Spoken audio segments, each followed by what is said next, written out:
بسم الله الرحمن الرحيم.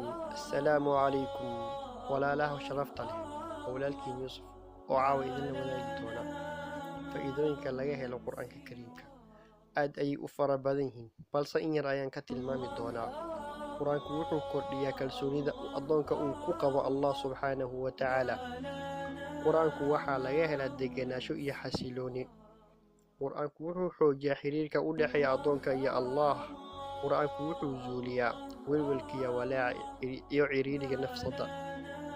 qur-aanku wuxuu hagaajiyaa xiriirka iyo macaamilaha dadka kala dhexeeya.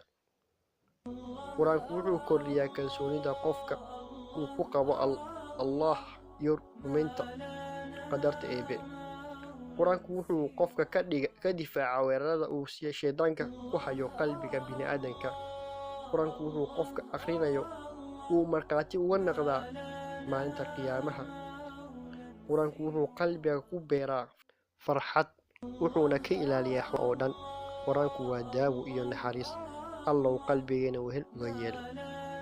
walaalaha aan ku camal falno qur-aanka lana wadaag walaalaha kale kheyrka. like saar fiidowga hadduu ku cajabgeliyo. subscribe saar janalka.